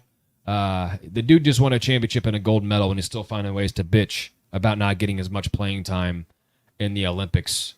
Immediately after literally the next day after they just won a gold medal in France to represent his country. Without not taking pride in that, he's focused on Vince Staples, who I love, is one of the best rappers in the world. Obviously, is a big fan of Jason Tatum, and he's wrong in this stance. But he posted on his X account saying, "We will avenge Jason Tatum." Not sure what that means. We're not sure what avenge. I mean, the guy just won a NBA championship and a gold medal in the same year. So avenge what exactly? But nonetheless, trying to make a statement about Jason Tatum not playing enough or getting enough minutes, over the likes of Kevin Durant, LeBron James, and Stephen Curry, and Devin Booker, who was the unsung hero of the entire tournament. Edwards. Yeah, I'm saying, but like I said, the starters, like Devin Booker was incredible this series. Devin Booker played some of the best defense, if not the best defense I've ever seen him play. I didn't even know he was capable of that. He was one of the best defenders in the entire series. And obviously still one of the better shooters in the world. The guy's he's a bucket. But him not getting minutes over those guys, and Steve Kerr, obviously, I think we should trust the rotations of the guy that coming out of the mind of that guy. One of the best minds of basketball history. So he's still finding ways to. Basically, what I'm saying is Vince Staples made that post, and then Jason Tatum reposted that into his story on his IG, in defense of himself. Oh, poor Jason. In defense of himself for coming off a NBA championship and a gold medal. Poor baby. He's finding the way to be the wet blanket and the downer. Feel sorry for himself. Listen, this is not the first time he's done stuff like this.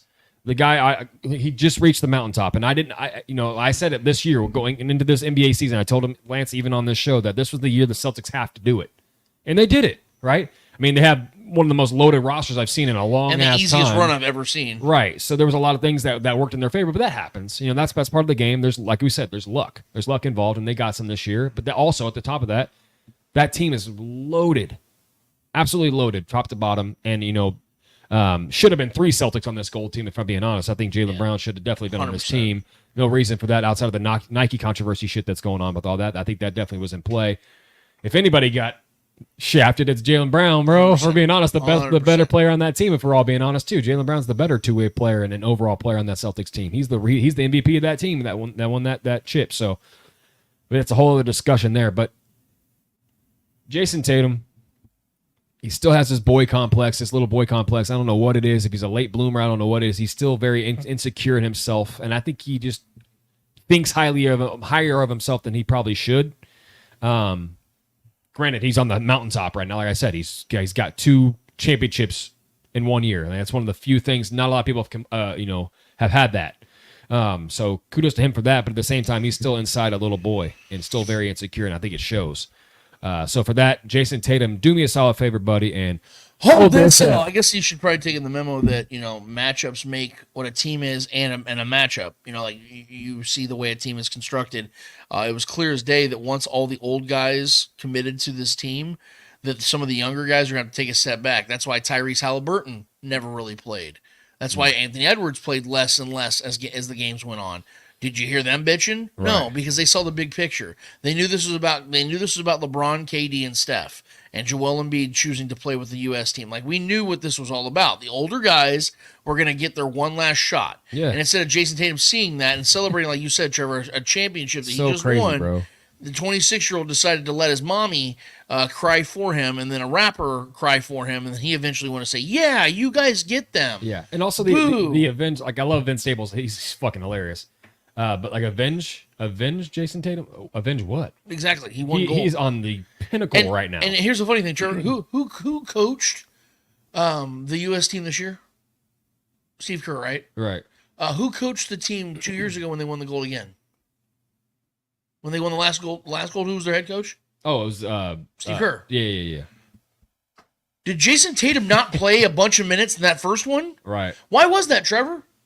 Because this team was built differently. Jason Tatum and Damian Lillard and KD were the main guys. And Devin Booker. And then what happened? Minutes too, for sure. Then the 3 GOATs came back and said, hey, we want to give it one more shot. And what do you know? Jason Tatum doesn't play as much. It's weird how math works sometimes. When guys that are better than you still play more than you. And by the way, shout out to Gilbert Arenas for making his claim earlier in the year that Stephen Curry's not a generational talent. I mean, what else has the guy got to prove to you, buddy? I mean, Steph single-handedly changed. I want to give you some possibly breaking news. It's not necessarily breaking news yet, but it's ML football on X. That there's a report through NBC Sports that former first-round pick wide receiver Kadarius Toney is in serious danger to be released by the Kansas City Chiefs. Saw that, although that makes me very happy. At the end of the day, it's still ML football. Right. I just wanted it's good content for the show, so y'all can talk among yourself. Yeah. So when you guys hear that from a real source, which I do believe will be soon, sure. I do believe that will be something that we can definitely talk about and potentially celebrate. But talking about, Trevor, what you said, when it came to Steph Curry and not being a generational talent, that's actually where my L let's go. Is going to go to real quick because one of my favorite accounts without question on X, Twitter, is Freezing Cold Takes. Well, if they had a doozy a couple days ago that I wanted to save for the show because it was relevant to the fact of what happened in this U.S. Olympics run and who was the guy that really just put the cherry on top. A guy that I've always despised vehemently in sports radio is Doug Gottlieb because Doug has always just nasaled his way through these takes that make no sense and has just made himself look like an absolute ass throughout time, whether it's on TV, radio, doesn't matter. He's burned bridges. He's just he's made up stories about the dead Kobe Bryant, some stories about LeBron not being fit for LA, which is total, just complete horseshit, but Kobe can't defend himself now, so why not? This is a tweet from about 14, 15 years ago on Doug Gottlieb on the SportsCenter Twitter account in regards to new drafted Steph Curry. Trevor, go ahead and roll that beautiful bean footage. Gotcha. So would you look at it? Stephen Curry declared for NBA draft. Doug Gottlieb, quote, he doesn't have the upside of Rubio, Jennings, Flynn, Mills, Teague, all more athletic, end quote. He's not the athlete of these guys, Trevor. He's not generational talent. But by God, can that dude put the ball in the fucking hoop? Man, gold medal. For a guy that sucks, he's pretty damn good, wouldn't you say, Trevor? 4 rings and a gold medal. Woo! Yeah. Best shooter of all time, but goddamn, he's not a generational talent. That dude, yeah, I mean, if only he had the athletic ability of Ricky Rubio. Man, suck it, Doug. Rick. Do me a favor, Gottlieb. Do me a favor, everyone that's ever doubted Steph Curry at any point of his career. Do me a absolute favor and hold this L. Hold this L. Suck this L. Yeah, suck this L. Buckets. I mean, I just can't believe it. Steph's gonna be he revolutionized and changed the game, man, single-handedly. Like I have so much respect for him. I couldn't stand him. I'll be real. I could not stand Steph in the early years, bro. With his whole shimmy and stuff. Sure. And plus, he was a rival to LeBron. Obviously, yeah. I always have respect for him, but like, man, the more I've watched him as he's become a veteran in this league, dude, he's one of the most respectable and I love watching that guy play. He's electric. I wanted to also just real quick give a W to the great Mina Kimes. I don't know if you guys have been paying attention to what's going on Twitter. She's always in some. I'm not going to dive too deep into it, but I'm just letting you guys know she's been absolutely just serving body bags and toe tags to people that are of note. Like Kevin Durant, he likes to engage with people that have like 14 followers. Mina usually keeps it to the people that have a big following, things of that nature. And she handed out toe tags to Clay Travis, to the former reporter lady. I forget her name. It was like. She used to do football for the longest time. I can't believe I'm forgetting her name right now, but she's like just totally gone off the left wing for whatever reason, or right wing, whatever you call it. But yeah, she's like totally just gone off the ledge, trying to just make people look bad constantly. What's her freaking name? She, like I said, she was a reporter for a long time, and I didn't know that she was this nuts, but she's absolutely nuts. But yeah, she attacked Mina Kimes yesterday, and Mina Kimes used the LeBron gif of the. He's like scared of the lady on the Nuggets sideline, dude. I could not stop laughing. What? I'm gonna have to look that up. I got it. I'm gonna pull it up right now. Hold on. All right. Michelle Tafoya. Thank you, Michelle Tafoya. Yeah, like out of nowhere, people just start attacking Mina Kimes. Dude, it's a whole different universe online, man. People feel safe to just do and say whatever they want that they would never do and say in person, bro. It's altered society. It's really made people feel brave enough to act certain ways online and then be totally different in person. I'm so glad that integrity's gone. Yeah, I'm just so glad that Mina Kimes stands her ground, man. Because because she's always been such an articulate person, but now she likes to fire back a little bit. And I always think that's funny. Oh, she gets saucy sometimes. Yeah, I love it. I love it. And she's an intellectual too, which I always respect. She actually is on her. She stands on her shit. She's on her shit, bro. Mina, you're the GOAT. We appreciate you. Give you a dub at the end of the show. Like I said, a little bit of a faster show today, guys. We usually like to keep this thing around 2 hours. But we had to give you guys something before the Chiefs play their last meaningful preseason game. Plus, I'm hungry. Plus, we're starving. Yeah, we got things to do. You got people to see, people to kill. I mean, games to watch. But nevertheless, we hope you guys enjoyed this. We always enjoy it with you. We stay at the top and the bottom of every single show. YouTube.com, Spoken Podcast. Share, like, subscribe, notify, all that stuff. Get that out of the way. Help us out big time, guys. Trust me when I say it does help us big time. We appreciate all you guys for doing that, but we appreciate it the most when you guys get in the chat. That's when we feel like we are at the closest place with you guys. We're a very close community with you guys whenever you come and hang out with us and tell us what you guys are thinking, feeling, seeing, whatever it is that you guys want to talk about. You give it to us and we give it right back to you. That's what makes us a community. We can give it to each other. Yeah. Give it to each other, Give it to each other. Make me feel good. Nevertheless, with that said, for Trevor Twidwell, for the great Clay Windler, who puts all this together on the back end of things, I'm Lance Twidwell. Episode 280 of the Spoken Podcast is not finished and finito. And so we're back here in 1 week's time to talk about whatever the hell we're going to talk about, because we have no idea. The world's constantly revolving around something. Maybe we got Carson some crazy Steele. shit going Maybe on. Carson Steele. Maybe we'll talk about Kadarius Toney finally being off this fucking roster. Whatever it is, we're going to have fun doing it, and hope you guys are here back in 1 week's time. We're out of this bitch. Adios.